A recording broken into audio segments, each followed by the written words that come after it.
Hi everyone, in this tutorial I'm going to show you the fastest and easiest way to install JDK on Windows running 64 bits. For a while now, in order to download JDK from Oracle's website, you need to register an account. We won't do that today, instead we're going to download JDK from a different website that doesn't require any registration.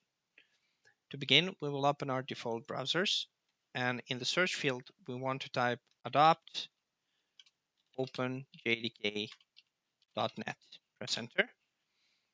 And here you have three options of JDK to choose from and two JVM options, but we'll keep it as is and we'll click on the latest release button.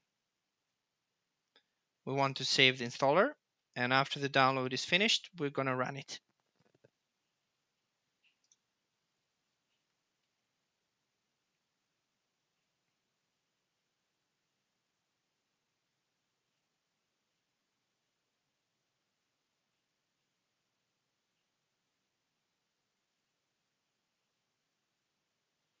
Okay, the download is now finished, so just click on it, click OK on the pop-up,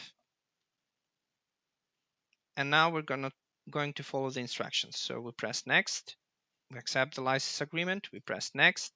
Here there are some options, but we'll keep them default for now. Press next, and finally press install. After the install is finished, we press finish, and that's it. To check if our JDK is working, we can open up our CMD and we can type here Java version. Press enter. And as you can see here, we have successfully installed OpenJDK version 1.8.0. If you had any issues, let me know in the comments below. Thanks for watching.